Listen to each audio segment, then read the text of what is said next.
let's continue exploring Southwest region.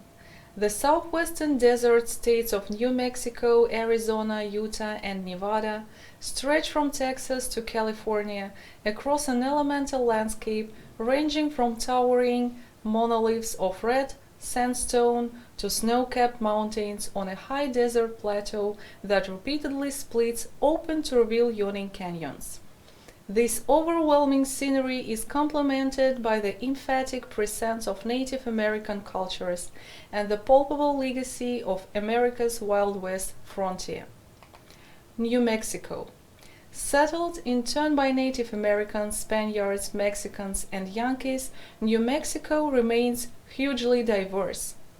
Each successive group has built upon the legacy of its predecessors. Their histories and achievements are intertwined rather than simply dominated by the American latecomers. Arizona. The tourism industry in Arizona has literally one colossal advantage: the Grand Canyon or the Colorado River, the single most inspiring spectacle in a land of unforgettable geology. Several other Arizona destinations have a similarly abiding emotional impact. However, thanks to the sheer drama of human involvement in this forbidding but deeply resonant desert landscape. Over a third of the state still belongs to Native Americans, who outside the cities form the majority of the population. In the so-called Indian country of northeastern Arizona, the Navajo Nation holds the stupendous Canyon de Chelly and dozens of other ancestral Puebloan ruins, as well as the stark rocks of Monument Valley.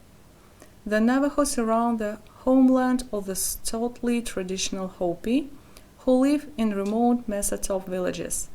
The third main group, the Apache, in the harshly beautiful southwestern mountains, were the last Native Americans to give in to the overwhelming power of the American invaders.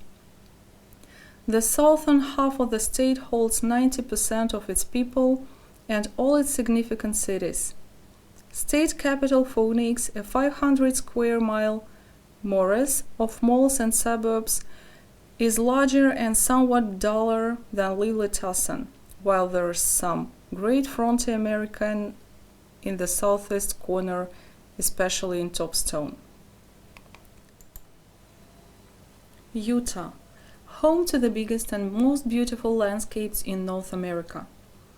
Utah holds something for everyone, from brilliantly colored canyons across desert plains to thickly wooded and snow-covered mountains. Almost all of this unmatched range of terrain is public land, making Utah the place to come for outdoor pursuits, whether your tastes run to hiking, mountain biking, whitewater rafting, or skiing. Nevada. Desolate Nevada consists largely of endless tracts of bleak, empty desert, its flat sagebrush plains cut intermittently by angular mountain ranges. Apart from the huge acreages given over to mining and grazing, much of Nevada is used by the military to test aircraft and weapons systems. By far the most compelling reason to visit Nevada is to see the surreal oasis of Las Vegas. While its eye-popping architecture, lavish restaurants, decadent nightclubs, and amazing shops offer an unforgettable sensory overload, the experience remains rooted in gambling. Even the smaller and more down-to-earth settlements of Reno and state capital Carson City revolve around the casino trade. In the Great Basin, where the rivers and streams have no outlet to the ocean, Nevada has an eerie beauty. The main cross-state route, I-80, shoots from Salt Lake City to Reno, skirting busily named little towns scattered with casinos, bars, brothels, and motels. The other significant road, US 50, has a reputation as the loneliest highway in America. Older and slower, it follows much the same route as the Pony Express of the 1860s, but many towns have faded away altogether. Las Vegas, a dazzling desert oasis entirely devoted to thrilling its visitors. Las Vegas is not like other destinations. Without its tourists, Las Vegas wouldn't even exist. Everything from its spectacular architecture to its world-class restaurants and showrooms is designed to sate their every appetite. Not only does Las Vegas hold most of the world's largest hotels, but that's pretty much all it holds. It's the hotels themselves that 40 million people a year come to see. Each is a neighborhood in its own right, crammed full of places to eat, drink, dance, and play, and centering on a numerous casino crammed with slot machines and table games. Most visitors see no more of Las Vegas than either or both of two short and very different linear stretches.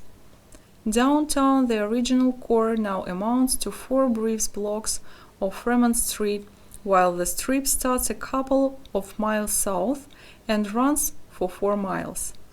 The strip is the real center of the action, with each colossal mega casino vying to outdo the next with some outlandish theme, be it an Egyptian pyramid, a Roman extravaganza, a fairy tale castle, or a European city. In 1940, Las Vegas was home to just 8,000 people. It owes its extraordinary growth to its constant willingness to adapt.